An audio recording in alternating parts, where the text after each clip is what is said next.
இயேசு கிறிஸ்துவின் நாமத்தினாலே இந்த மாலை நேரத்திலே உங்களை அன்போடு கூட வாழ்த்துகிறேன். வேதத்தின் வெளிச்சம் என்ற வார்த்தையின் அடிப்படையிலே பரிசுத்த ஆவியானவரை பெற்றுக்கொள்வது எப்படி என்ற வார்த்தையின் அடிப்படையிலே நாம் கர்த்தருடைய வசனத்தை தியானித்து கொண்டிருக்கிறோம். இன்றைக்கும் கர்த்தராகிய இயேசு கிறிஸ்துவுக்கு கீழ்ப்படிய வேண்டும். கர்த்தராகிய இயேசு கிறிஸ்துவுக்கு கீழ்ப்படுகின்ற பொழுது அவர் பரிசுத்த ஆவியை நமக்கு அருளி செய்கிறார் என்று நாம் பரிசுத்த வேதாகமத்திலே தெளிவாய் வாசிக்க முடியும்.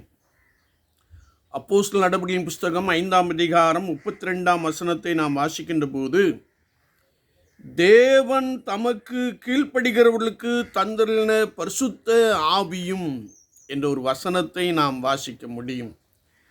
கர்த்தருடைய வார்த்தைக்கு, கர்த்தருடைய சத்தத்திற்கு நாம் கீழ்ப்படுகின்ற பொழுது கர்த்தர் நமக்கு பரிசுத்த ஆவியானவரை கொடுக்கிறார் என்பதை நாம் வேதத்தின் அடிப்படையிலே தெளிவாய் அறிந்து கொள்ள முடியும். ஆதியாகமத்தின் புஸ்தகம் 22ஆம் அதிகாரம் 18ஆம் வசனத்தை நாம் வாசிக்கின்ற போது ஆண்டவர் ஆபிரகாமை பார்த்து சொன்னார், நீ என் சொல்லுக்கு கீழ்ப்படிந்தபடியினாலே நான் இந்த பூமியில் உள்ள சகல ஜாதிகளிலும் உன்னை ஆசீர்வதிப்பேன் என்று சொன்னார். 100 வயதிலே ஆண்டவர் ஆபிரகாமுக்கு ஒரு ஈசாக்கை கொடுத்தார். அந்த ஈசாக்கை எனக்கு பலி செலுத்து என்று சொன்னார். ஆண்டவர் சொன்ன அந்த வார்த்தைக்கு கீழ்ப்படிந்து ஈசாக்கை பலி செலுத்தும்படியாய் ஆபிரகாம் துரிதப்பட்ட காட்சியை நாம் வேதத்திலே தெளிவாய் அறிந்து கொள்ள முடியும். ஆனாலும் அவர் தன்னுடைய ஒரே மகனை பலிபீடத்திலே கிடத்தின பொழுது தேவதூதன் வந்து, நீ உன் குமாரனுக்கு ஒன்றும் செய்யாதே என்று தடுக்கின்ற காட்சியையும், அங்கே ஒரு கடாக்குட்டி முள்ளிலே சிக்கி கிடக்கின்ற காட்சியையும், அதை எடுத்து பலி செலுத்துகின்ற காட்சியும் நாம் வேதத்திலே நன்றாய் அறிந்திருக்கிறோம்.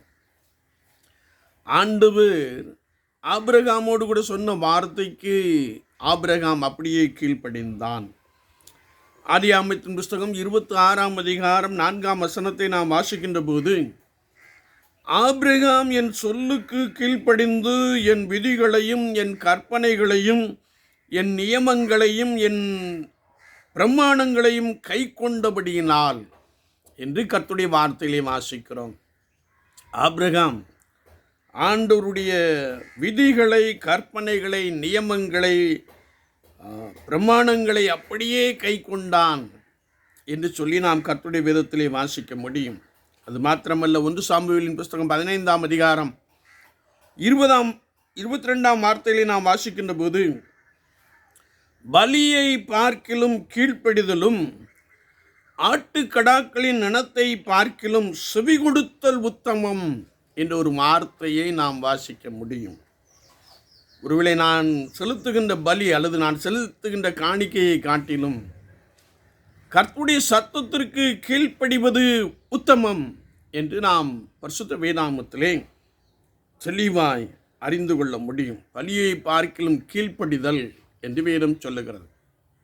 என்னை கேட்டுக்கொண்டிருக்கிற என் அன்பு சகோதரனே, சகோதரியே, ரட்சிப்பின் அனுபவத்திலே நிலைத்திருந்து கர்த்தருடைய சத்தத்திற்கு நாம் கீழ்ப்படுகின்ற பொழுது அல்லது கர்த்தருடைய வசனத்திற்கு நாம் கீழ்ப்படுகின்ற பொழுது, தேவன் தமக்கு கீழ்ப்படியவர்களுக்கு தந்தருள்ள பரிசுத்த ஆவி என்ற வசனத்தின்படியே அவர் நம் ஒவ்வொருவரையும் பரிசுத்த ஆவியானவரால் நிரப்ப போதுமானவராக இருக்கிறார்.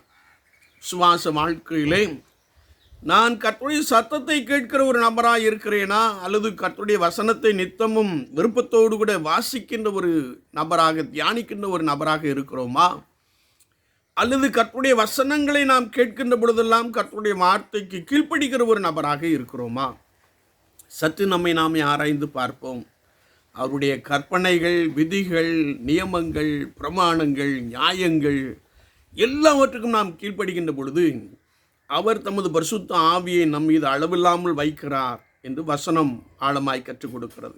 கர்த்தருடைய வார்த்தைக்கு கீழ்ப்படிவோம், கர்த்தருடைய சத்தத்தை கேட்போம், அவருடைய வார்த்தைக்கு இணங்க நாம் நடப்போம்.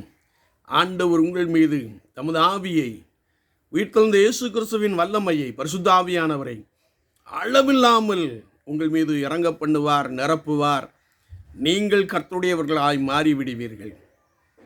வேதம் சொல்லுகிறது, 1 சாமுவேல் புஸ்தகம் 10ஆம் அதிகாரம் 6ஆம் வசனத்திலே, கர்த்தருடைய ஆவியானவர் இறங்கின பொழுது அவன் வேறு மனுஷன் ஆனான். ஒரு புதிய மனுஷன், ஒரு புதிய கிருபை, ஒரு புதிய வாழ்க்கையை உடைய ஒரு நபராக ஆண்டவர் உங்களை பலமாய் மாற்ற போதுமானவராக இருக்கிறார். ஆண்டவர் தாமே இந்த வார்த்தைகளை கொண்டு உங்களை பலமாய் நிரப்புவாராக. ஆமேன், ஆமேன்.